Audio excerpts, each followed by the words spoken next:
So sorry for the technical difficulty.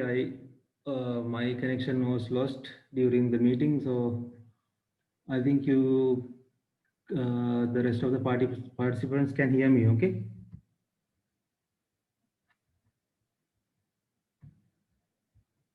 Right. So I was discussing about this hash function. So I have discussed the implementation of this hash function, and so we'll move on from here onwards, right? So what I told was, so we declare a variable known as sum and get the ASCII code of each character of this string array, but from the 0th character to the last character, and we run this hash function as to get the value of index. So we get the sum mod size. Size is the hash array size, and return that one to get the index. So in hash function, what we do is we calculate this is just an example. You can use any implementation of the hash function and get the index, return the index value. Right. So now you know about what are the data stored in hash table and what is hash function. So this is something known as the hash array. This is the hash array. This is an example for hash array. So this hash array is nothing but a simple array. This hash array is also an array. But the fact is, this is only used to store the address of the hash table. This array is only used as the address of the hash table, not as the storage. This hash array is not used as the storage, but only to get the address of the hash table. So this is known as hash array, right? So another example. So what I previously used was to get the ASCII characters and get the mod of the array size. So another implementation is, so for the 10 digit telephone number, you can get 2 by 2 digit and get the sum. 2 by 2 digit and get the sum and get the mod array size. So we'll do that. So we had key value pairs of my example. So for example, we'll get this key. So we have a telephone number. We get 2 digit by digit. Get the 2 digit by digit. So we get 2 digit by digit and get sum. We get the sum. So for this telephone number, sum is 138. And to get the index, we get 138 mod 10. This array size is 10. You can see it transform 0 to 9. So this hash array size is 10. So 138 mod 10 is going to give you 8, because it will divide this by 10. It will be 13, and the remainder will be 8. So 8 is the index of this. So 8 is used as the index of this hash array. Index of this hash array will be 8. So the key value pair, which is related to this key, and there was a set of values, will be stored at this location. So that is how hash table is implemented. So this is the key value pair. The key is same as this one, and this is the value. This set of attributes is the value, and it will be stored at this location. And the index is this index calculated by the hash function is used only to get the location of the hash array, and at that point this will be stored. So similarly, you can get other key value pairs. So for example, you can get the second telephone number, do the same hash function and get the index. So in that case, the index is 0. So it will map to this location. So it will map to this location, and this the value key value pair related to that location will be stored in this point. It will be stored in this point. So likewise, you can calculate for each key the hash function. So you can calculate as this. So we will get the remainder as 2. So it will be stored at this location. So that is the implementation of the hash table. So how using the hash function you calculate based on the key, you find the location where to store in the hash array, and you store the key value pair there, right? So this address array is known as the this hash table hash address. So each element of the hash table will be stored at particular location. So this is the implementation of hash table, right? So you have the data items. When based on the key of the data item, you calculate what is known as index using the hash function. Based on the index, you find the location of the hash array, and you store both the key and value. So there is a point here. You store both the key value at the location. Why can't you store only the value? Why can't you store only the value? That you will understand when you do the search operation. So for example, if you so now we have inserted 3 elements. So at a later point, suppose that we want to find the values related to this telephone number, not 77, this one. So in that case, when searching, we are not going to go for this location and search the whole array one by one, just like in linear search in array. We are not going to search from one element to one another. In searching, what will we do is we take the key. And again we calculate this hash function, and we get the index. So now we have already inserted these. So assume that now we have already inserted these 3 elements into the hash table. These 3 elements are there in the hash table. Now we are going to search this one, search key, this one. So in that case, we have to calculate again the index based on this key. So index will be 0, and we come here. And we, at that point, we have to check whether this index is same as this index. That's why we store both the key and value. So we have to once we are searching, we have to check whether the key that we use to search is same as the key stored here, because in some cases this may not be. That will be explained in a little moment. When collisions occur, the searching key will not be same as the value stored in this key. I will explain that in a little moment. Okay, now we will move on to searching in hash tables, right?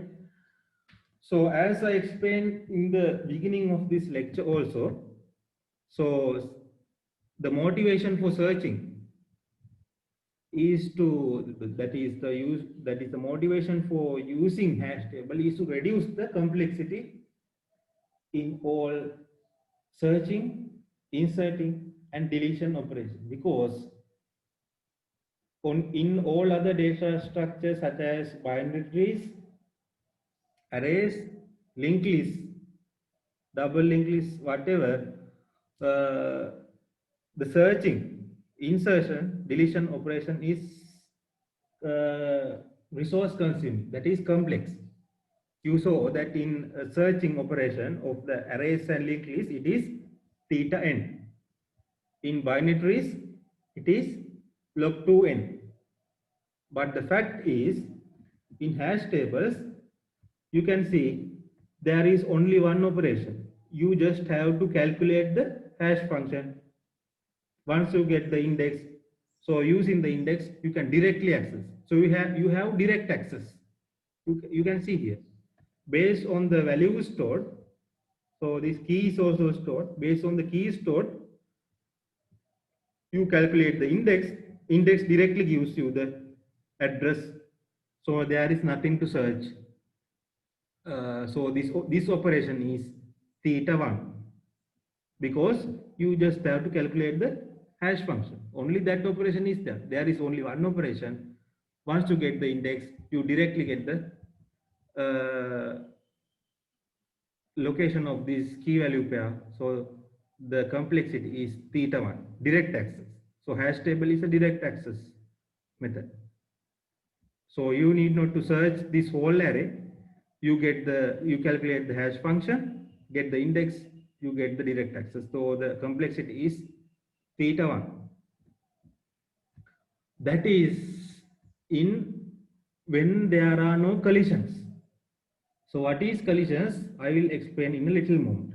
So in this kind of table, in this kind of table, there are no collisions. In that case, you only have to calculate the hash function once. That means you get the index, you directly get the location only when there are no collisions. When there are no collisions, the complexity is theta 1. So that is what you should understand in searching in hash tables. Not only in searching, but also in deletion and insertion also. So in insertion and deletion also, the complexity is theta 1 when there are no collisions. So this without collision term is very important in deciding this complexity. It will be direct access when there are no collisions. So the quality of the hash table will be decided on this collision. So first we'll discuss what is a collision, right? Okay, we had created this table before. So for these telephone numbers, we have entries at this location of this hash array. We already did that. Suppose we want to enter this one as the next element, right? So when you get the sum, you get 248, and when you get the modulus, you get 8 again. Okay, now what happened? Okay, so before that I have written down what will be the, so as I told you, it should have minimum collision. So a hash function should be well distributed within this hash array. So if a hash function is going to map into the same index, so in that case it is not a good hash function. So if it is biased to some index, or it is always going to go, or the hash function returns the same index again and again, in that case we have collision. So in that case the hash function is not a good one. So it should have the uniform distribution within this hash array, a good hash function. And also not only that, so you can create a sophisticated, that means a complex hash function, such that you get this one equally distributed. So when the complexity of the hash function is high, you can get this index uniformly distributed. But the fact is, then your intention of implementation of hash function is not good, because you waste many resources to compute the hash function. So if you waste many resources to compute the hash function, then there is, so again the complexity will be high, even though it is theta 1, that one operation of calculating the hash function will consume lot of resources. So in that case also, that hash table is not good because you waste a lot of resources. So we in asymptotic analysis we assumed that the each and every operation consume a constant time, but that is not true in real case. Different operations will different resources. So if the hash function calculation, even though it is one operation, if it is very computationally complex, that means not a simple one like this sum modulus 10, you have many operations in the hash function to get this one distributed, then that also not good. So a good hash function should be easily computed. That means a simple hash function like this, but it should be well distributed. So in this case, in this example, this will map again to this one. What happens when two or more keys map into the same location? We call that it as a collision. So this causes a collision. That means you cannot store this one in the same location at this point. So there are methods to avoid collisions. There are methods to avoid collision. So first you must have understand what is a collision. So collision is like this. So I can graphically represent collision as this one. So there is a key and you calculate the hash function on that key and you get index and you get another key. So like this one, you have this key and you have this key. When you run the hash function on both keys, you get the same index like this one. You get the same index as 8. This is the generic graphical representation. You have two different, you may have even 3 or 4. You get the same index. So that is known as a collision. So ideally, any hash function cannot avoid collisions. I mean, there may be even at least a small amount of collision for any given hash function of a given complexity. There could be collisions.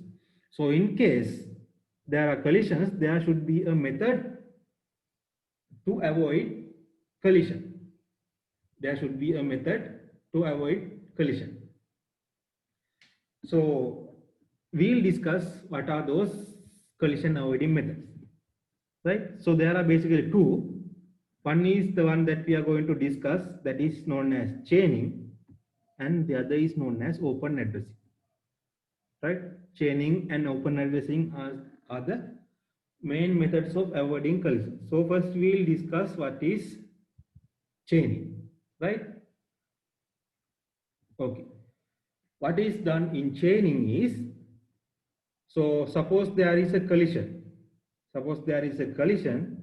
So there is one element already in some place. In that case, in chaining, when there is a collision or another key is mapped to the same location of the hash array, that the colliding thing is stored in a linked list. So you know what is a linked list?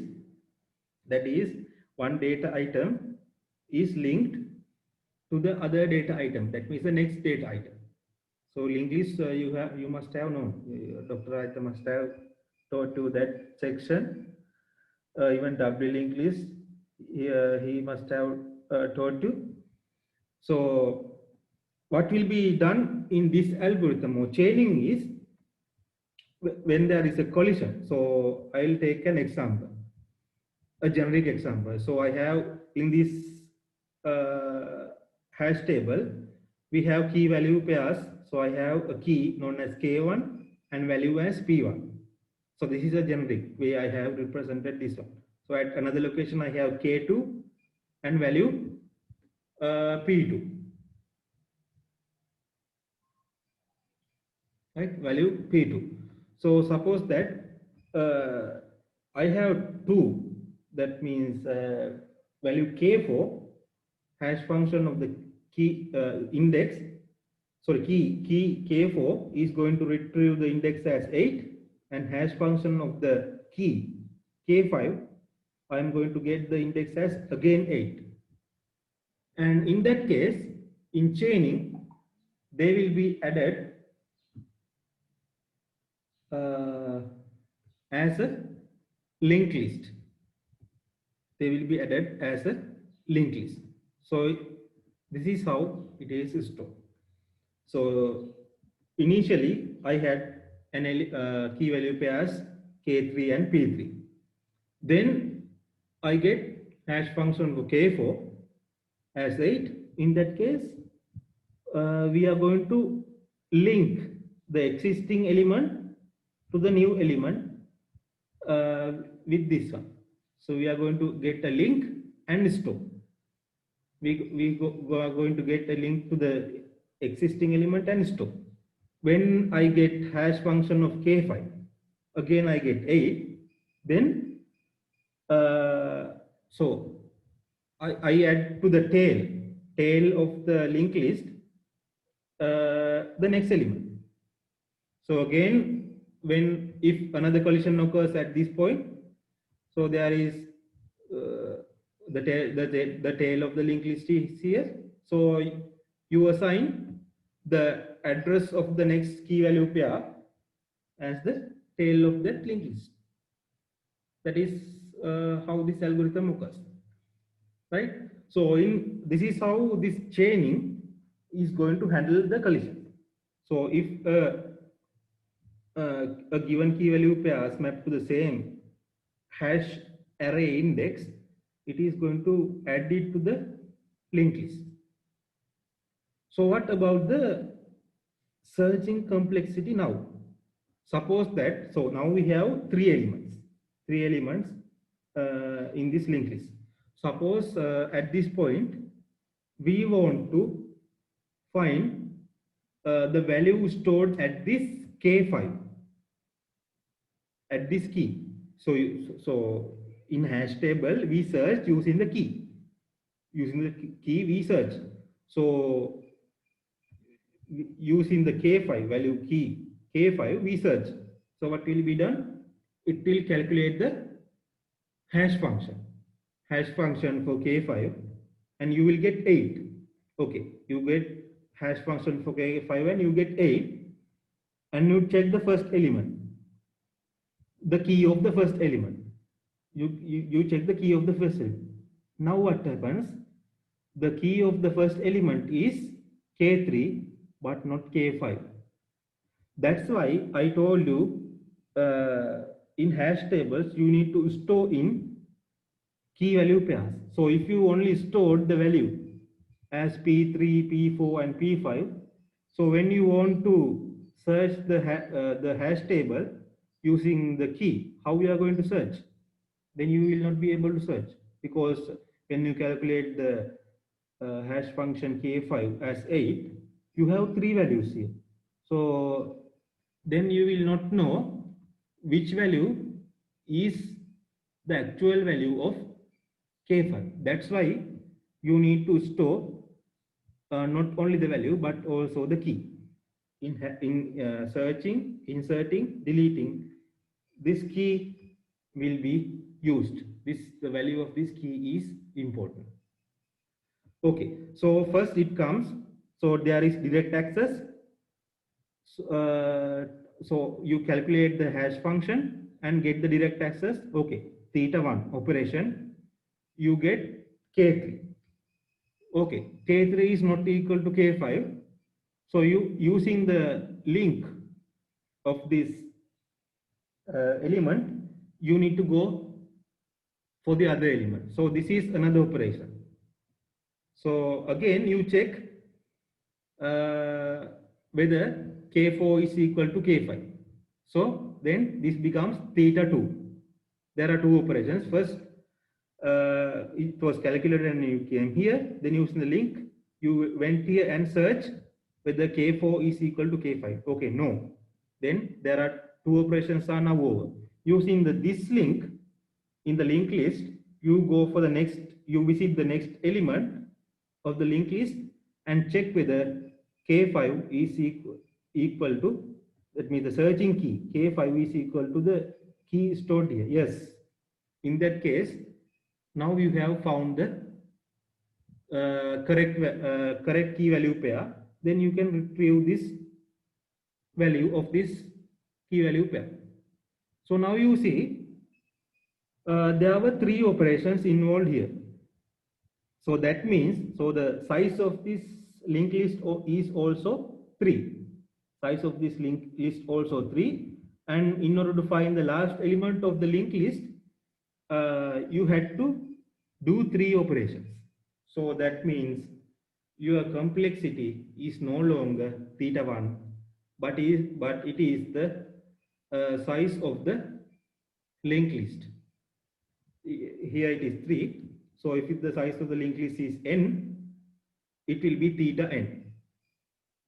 So based on the amount of collisions that occur on your hash table, the complexity of search, insertion and deletion operations will also increase. That's why you need to design a hash function which reduces or minimize collisions. So a hash function with a minimum amount of collisions will have minimum complexity. So if you are going for collision handling, in case of collisions, then its searching, insertion and deletion operations complexity will be higher, because so this linked list involves a linear search. Linked list involves a linear search which is proportional to the size of the linked list. So the complexity will grow beyond theta 1 when there are collisions. That is the main thing that you should understand from this one, right? So in here you can see a set of disadvantages. So the first disadvantage is you need additional size for storing this linked list in addition to the hash array. In chaining, right? In chaining, you need to have a separate storage to store the linked list, and the other is that the complexity is, the searching, inserting and deletion complexity is no longer theta 1. It is increased beyond that. So you have as a disadvantage additional storage. As the linear search is involved in the linked list, the complexity is not longer theta 1, right? So that is how the chaining works, right? And the next thing, so the next main method of collision handling is known as open addressing. And in open addressing, there are several techniques. Out of that one, we'll particularly put our focus on this thing known as linear probing, right? So first we'll take a look at what is open addressing. Then we'll go for this implementation of linear probing, what is known as linear probing, right? So in chaining, what happened was, if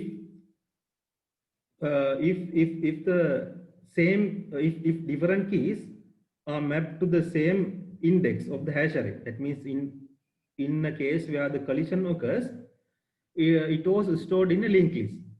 But in open addressing, it is not. It will definitely not will be stored in a linked list. It is not stored in the linked list, but it will be stored at another empty position of the array. That is the main difference between open addressing and chaining. In chaining, when a collision occurs, it was stored at the same position in a linked list, at the same hash array index in the linked list. But in open addressing, it will search another position of the hash array, another empty position.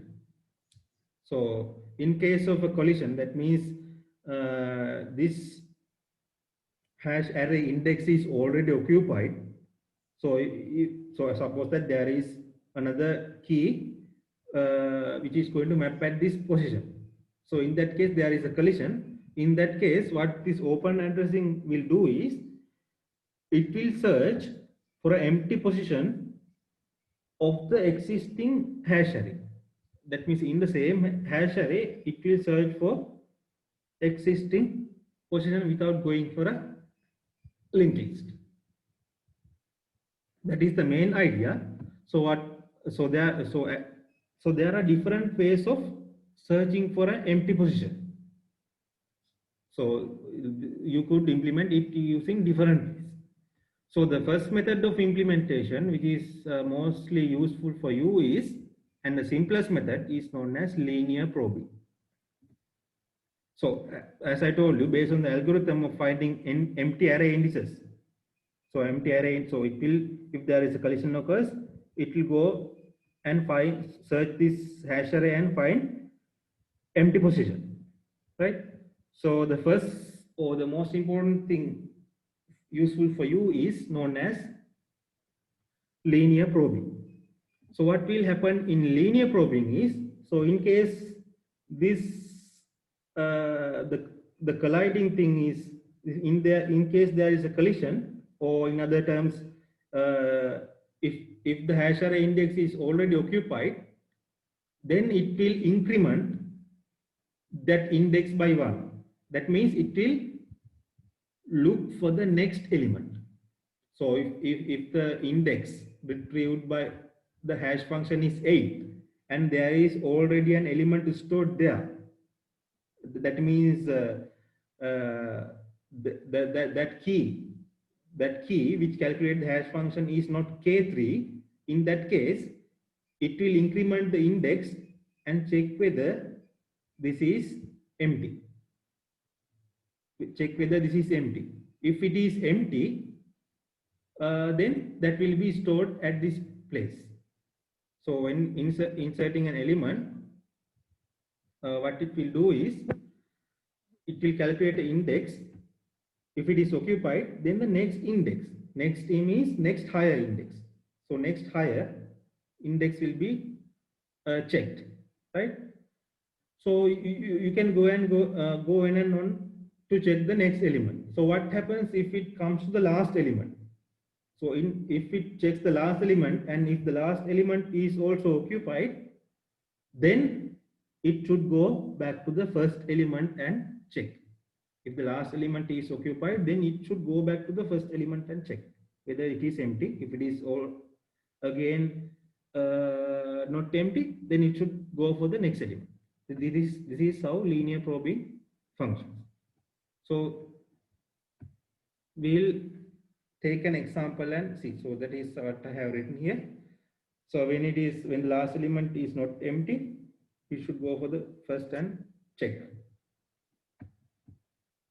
Okay, now we'll get an example and see.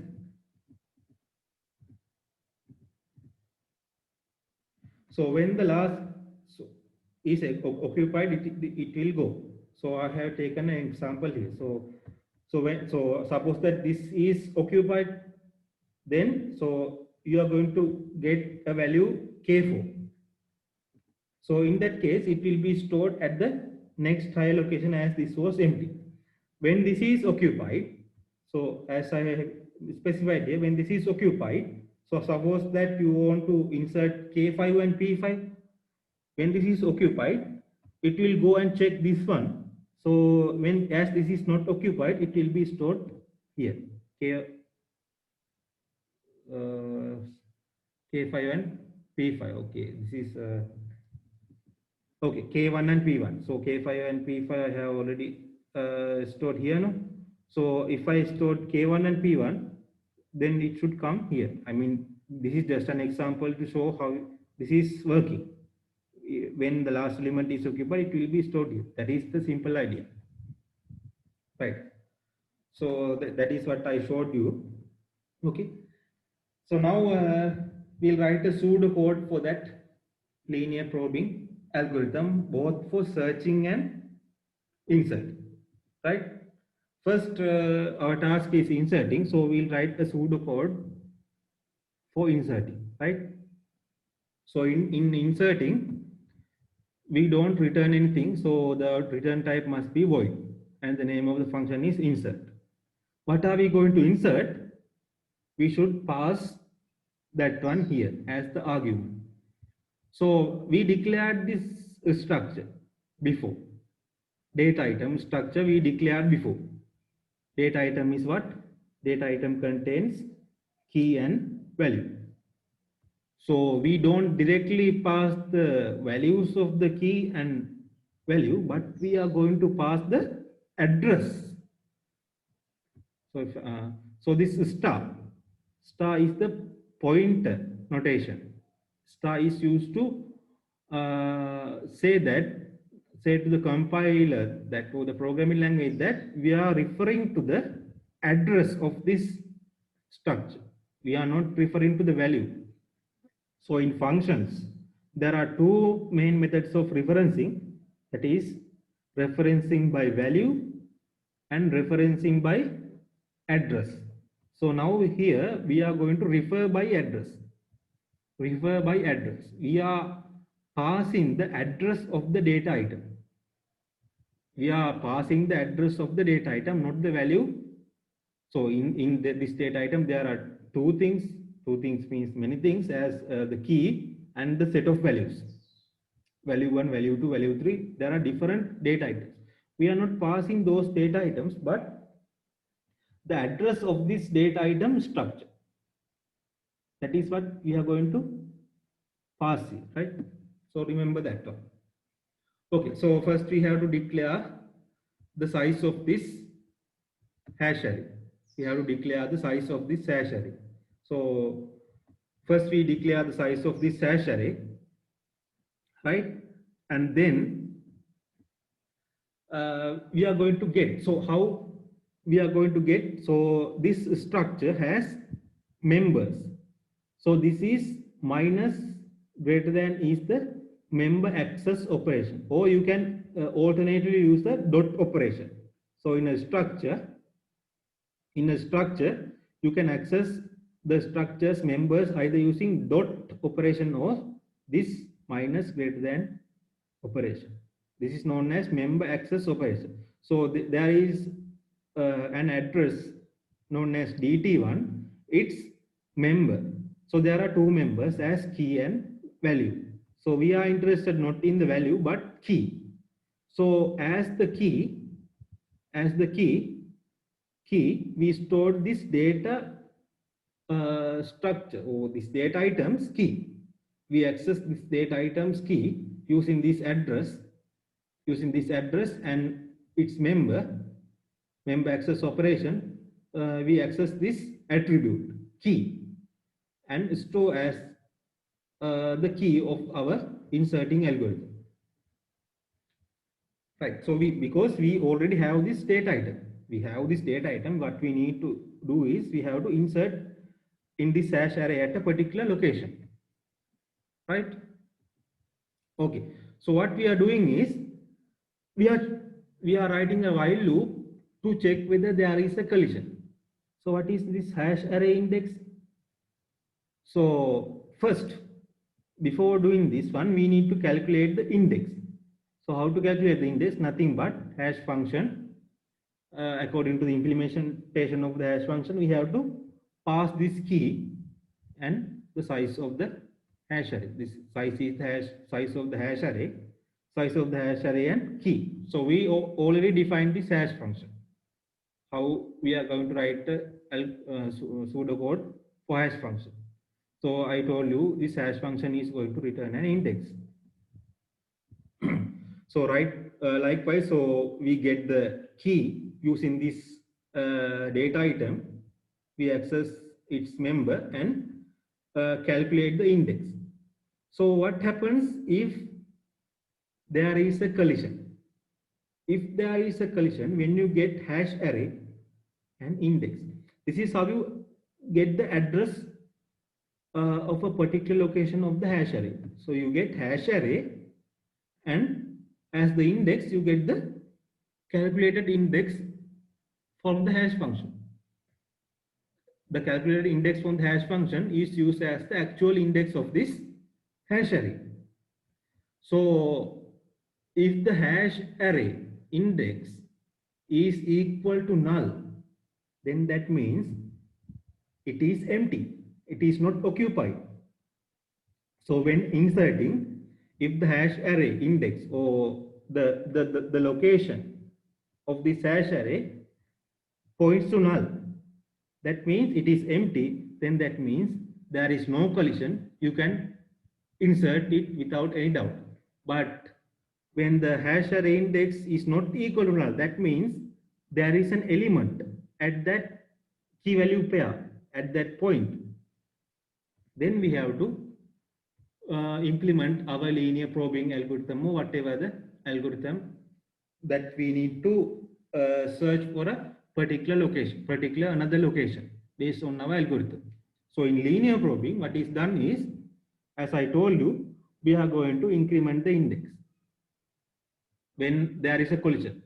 So this is when there is a collision, that means not equal to null. When there is a collision, we are going to increase the index by 1. We are going to increase the index by 1. And then, so what is this operation? Index percent. So this percent is the modulus operation. So percent is the modulus operation. So this is simply index equal index percent size. There is, this is, so if I write this one, this is as a comment, this is index equal index percent size.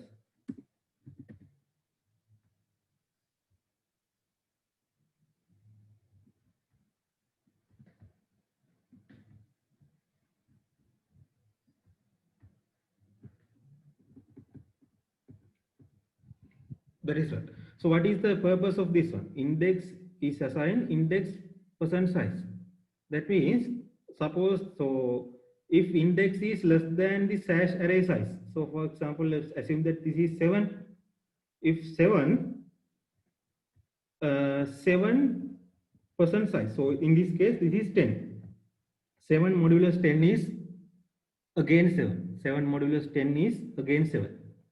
Because when 7 is divided by 10, the value is the answer is 0 and remainder is 7.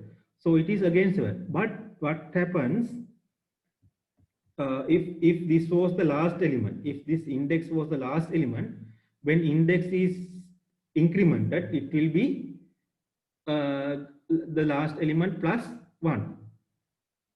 It will be, the index will be last element plus 1. That means, for example, if index is 9, for in this one 9, 9 plus 1 10.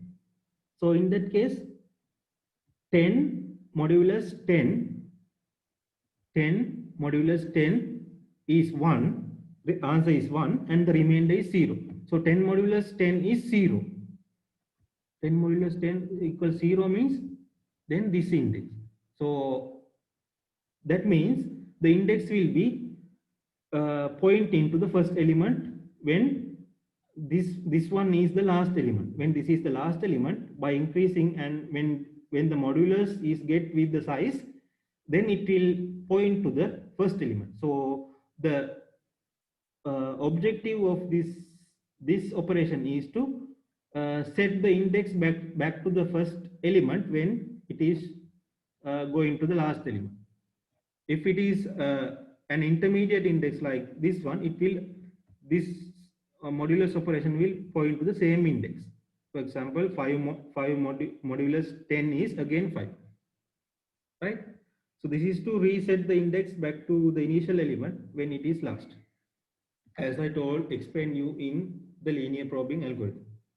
So what is this done is, so if if the pointing element is already occupied or it is not null, it will keep on increasing the index until the pointing index is null. That means an empty location is found. So when an empty location is found, then DT1. So DT1 is what? The address of the data item is assigned as the address of this index. Address of this hash array. So this is the address of this hash array. So that this index will point to an empty location.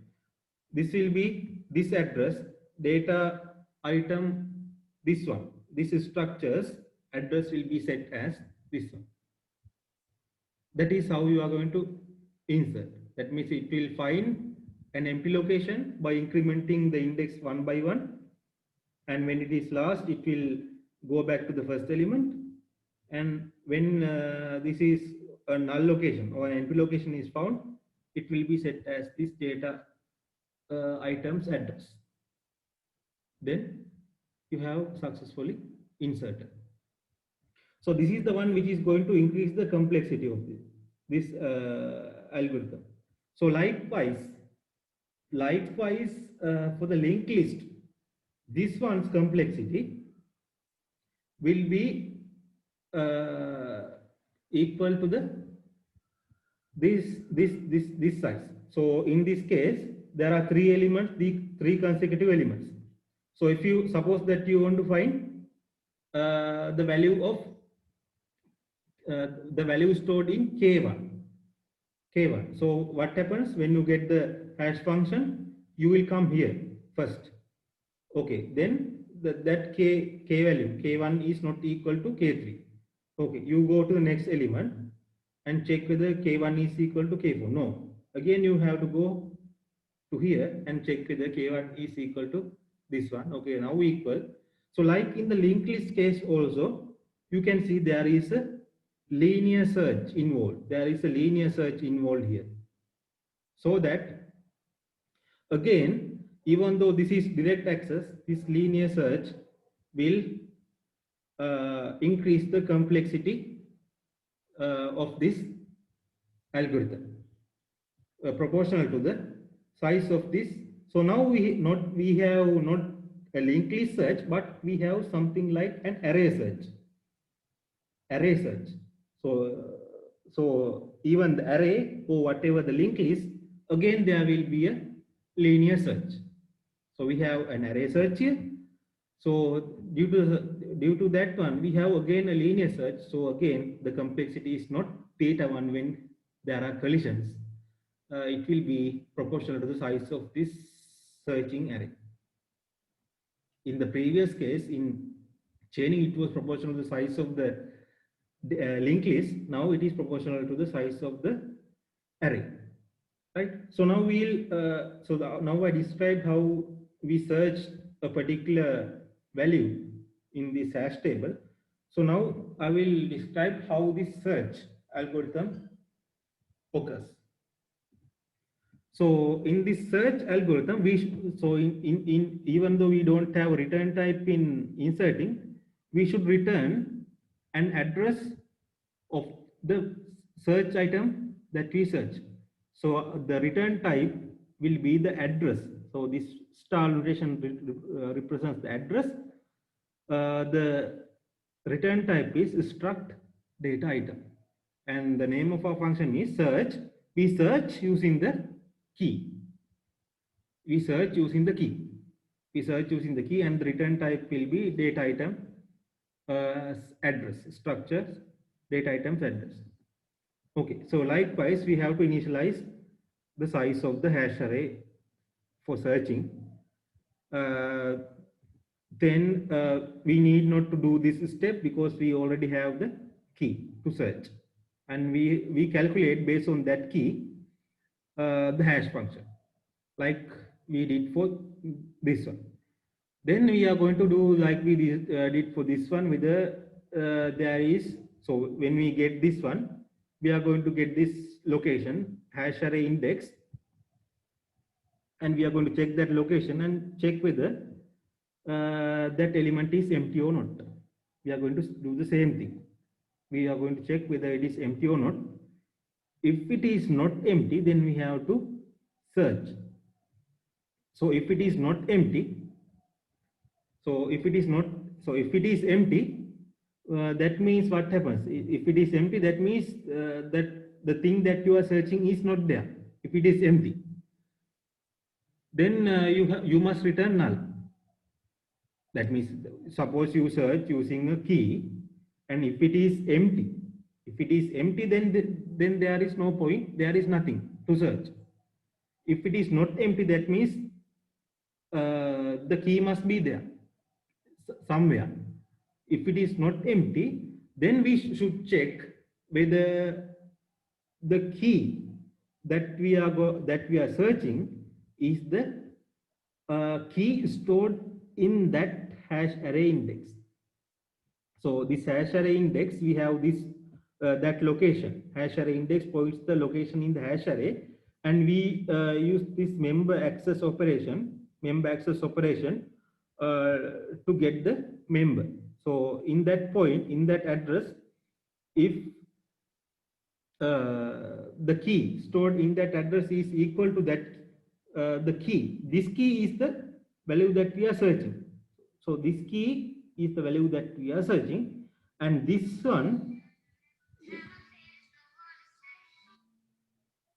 and this is the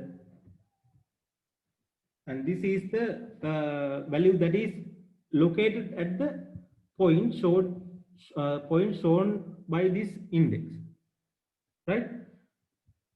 In that case, so if this is equal, if the value that we search, that means the key that we search is equal to the key stored in the particular hash array, in that case we can return that as the data item. So return hash array index, that is the address of this data item is this hash array index. Address of this index we can return as the data item pointer, or the address of this data item, because the key that we search is equal to the key that we have stored. But what happens if there are collisions and that key is not, suppose that we are finding K1, when we calculate the hash array for this index, hash array index key is not K3, then we must increment the index. Then we must increment the index and do this operation like this one. We must increment, and if it is at the last, if it is greater than the last index, we should come back. So we should do that one, and this will keep on continuing, and this index this will keep on continuing. This while loop will come back here and check whether hash array index stored key is equal to key. So now here we have incremented index, that means we are here, and it will check whether this key is equal to the value stored. If it is equal, it will return, otherwise it will increase and do this again and again, and at last we should return null. Why we should return null? So if we have the index what we are searching, if we have the index, we will return from here and return the correct address. Otherwise, suppose that the value that we are searching is not inside this hash table. In that case, this hash array index will be equal to null. At that case, we should return null as the data item. That means there is no data item stored in this hash table. So that is the algorithm of searching and inserting for linear probing. So linear probing is only one method of collision handling in open addressing. So there are other methods. So in linear probing, we increase the hash array index by 1 and check whether that element is empty. I mean in inserting operation. So there are other ways of collision handling in open addressing. If this is known as +3 rehash, it will increment the index by 3, not by 1. It will increment. So the same algorithm, you have to increment that by 3, not by 1. And you have to go on until an empty element is found, right? So there is another way known as quadratic probing. What will be done in that one is the offset. So what is offset? Offset is the difference between the current element and the next element that is that we are checking. So in linear probing, the offset is always equal to 1. That means the difference between the current element and the next element that we are checking is always equal to 1 in linear probing. And it is always equal to 3 in +3 rehash. But in quadratic probing, it is a variable. The offset from the current element is proportional to the square of number of failed attempts. So if when there is a collision, the number of failed attempts, that means you cannot restore there, the number of failed attempts is 1. So the offset will be 1. So that means next element will be checked. If there is a collision in that phase also, then what happens is the offset will be 2. Why? Because will not be 2, but the square of the number of failed attempts. So now when there is a collision in the second position, then the number of failed attempts will be 2. So the offset will be square of 2, that is 4. So from the original position, so it will increment the offset by 4. That means not this one, not this one, not this one, but this element will be checked in the next. And if this is also occupied, then it will be 3 square. Number of failed attempts is 3. Then it will increment the offset by 9. 9 elements means then it will check this element, this one. So likewise, this will go on. That is the algorithm of quadratic probing. And there is another one known as double hashing, where if a collision occurs, suppose that there is a collision, in that case, again, a second hash function will be used to calculate the index. So there is a one hash function which that means there is a primary hash function which is used to calculate the index. Suppose that it is 8, and if this 8 position is not null, that is it is already occupied, what happens is there will be another hash function applied on the same key value. So that hash function will give a different index, and that value will be used as the offset from this one. Suppose that the first hash function gave 8 and the second hash function gave 2. So in that case, first hash function 8, okay, there is a collision. The second hash function gave number 2. So the offset will be set 2. Offset is set 2 means not this element, but this element will be checked. So the second hash function is used to get the offset. So if there is another collision here, the second hash function will be calculated again to get the offset again, and it will go on until an empty element is found. So these are some implementation of open addressing hash functions. So in your assignment, you may have to implement one or more of these hash functions according to your index number. So I will put the assignment in LMS today. You have 2 weeks. I'll specify what you have to do in your assignment. Then you will have to implement one or more of these hash functions, right? Okay. So we have discussed the disadvantages. So again, based on the collisions, when this open addressing is used, again, as I described, the complexity will no longer be theta 1, but it will be proportional to the size of the array, right? And again, when compared to the chaining, in chaining, to fight against collision, it use linked list, so it use an additional space. But in open addressing, it does not use additional space, but it will be only using the same hash address space, so that it will quickly run out of elements to store. When compared to chaining algorithm, it will run out of this hash address space quickly, because when there are collisions, it will look for empty hash addresses. But in the chaining, it will not look for empty hash address space. It will store at the same hash address in a linked list. So this will quickly run out of space when compared to chain. So that this is all what we have to discuss about hash tables. So I put your assignment today, and you may have to implement one or more based on your index number, right? So as the time has run out, we'll stop from here. So that is the end of lecture series for data structures and algorithms. So this is what you have to learn, and I'll put the assignment in LMS today. Okay, so thank you very much, and good luck for your exams.